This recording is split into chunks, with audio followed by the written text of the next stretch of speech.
Dans un élan de redynamiser les espaces communs préexistants, nous cherchons aujourd'hui non pas à remplacer mais à réhabiliter la mémoire de l'espace dans lequel les gens ont vécu.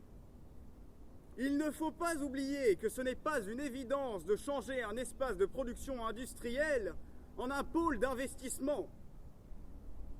Toutefois, bien que ce projet soit d'une complexité en soi, il est également une richesse, car tout ressort du passé. La présence d'infrastructures, bien sûr, déjà bien bâties, ou plutôt, il ne faut pas oublier que ce sont aussi une source d'inspiration pour ces nouveaux pôles d'investissement. Il faut aussi se souvenir que l'espace que nous habitons en ce moment est une source d'inspiration pour les gens à venir. Dans le but de respecter l'histoire, ou du moins sa légende, il est essentiel de faire disparaître certains aspects du passé. Croire que la révolution existe à l'état de momentum est une illusion. C'est une résultante d'une compression et d'une sélection d'événements passés, en somme une réinterprétation subjective des faits. De même, la création sortant de nulle part est un mythe qui a la peau dure. De fait, il s'agit, dans tous les cas, de la vision que l'on donne à une accélération de rythme évolutif ou à une conclusion, un bilan de certains de ces évolutions. Lorsque deux espaces se rencontrent, on peut se demander ce qui arrive. Par exemple, on peut déjà noter que l'espace n'est pas seulement défini sur un plan de lieu, mais également sur un plan de temps. Nous appellerons donc le temps T et le temps L.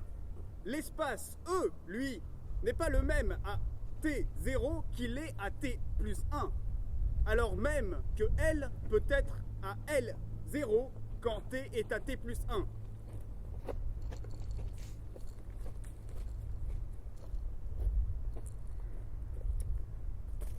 On peut penser à d'autres cas d'effacement urbain, de prolifération.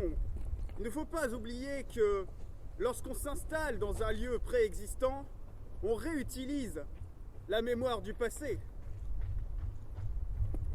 Reconstruire et redynamiser est actuellement la priorité de l'humanité.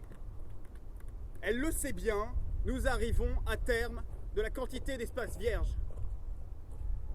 Essayez par exemple de vous imaginer un espace vide, neutre, sans rien. Cet espace ne serait pas vide uniquement de choses ou de personnes, il serait vide d'histoire.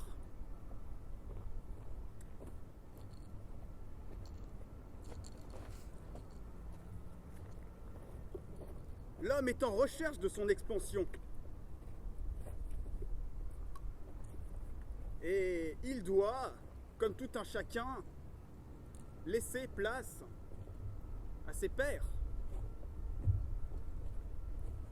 On ne peut pas penser qu'un espace ne change pas.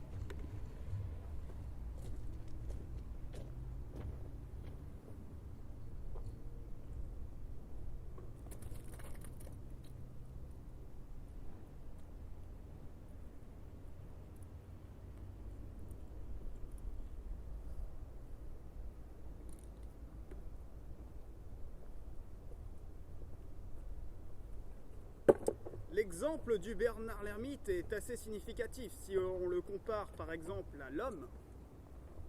L'homme quitte un espace lorsqu'il est devenu trop grand pour l'investir, pour le laisser à l'un de ses congénères ou à plusieurs de ses congénères.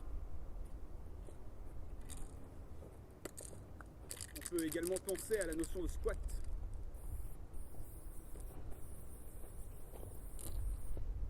Par le passé, l'homme a prouvé qu'il pouvait être un grand bâtisseur, mais également un grand rénovateur.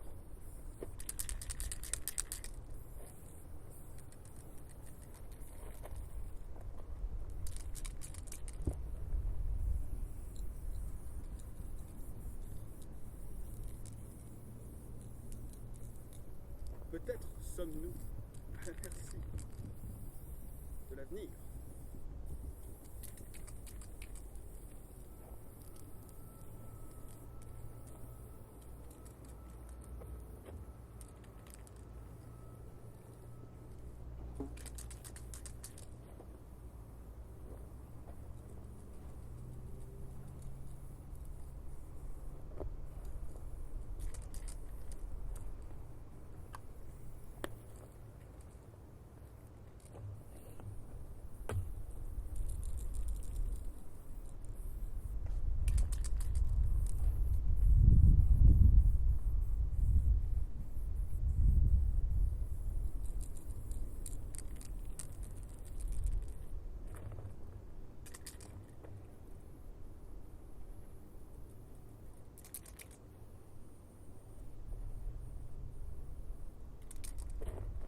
l'espace ne disparaît jamais vraiment. Ou tout du moins, ce qu'on appelle disparition d'un espace, c'est peut-être le refus de voir les espaces en changement autour de nous. C'est ne pas vouloir se confronter à la difficulté de cette émotion de on est surpassé parce que un espace change et parce qu'on n'est pas capable de suivre attentivement ce qui évolue chez les personnes ou chez les espaces, intellectuels ou même dans la rue ou dans nos villes. Les espaces publics changent, on n'en a que faire, mais ceux qui nous appartiennent, et ben là, les espaces qui nous appartiennent, et ben on ne veut pas les voir changer parce qu'on est encore trop faible ou trop bête pour vraiment être heureux, se sentir plein de ces changements. Du coup, ben non, on dit qu'ils disparaissent, on voit les gens disparaître, on voit les espaces, la ville disparaître, la France disparaître, enfin voilà, tout ça.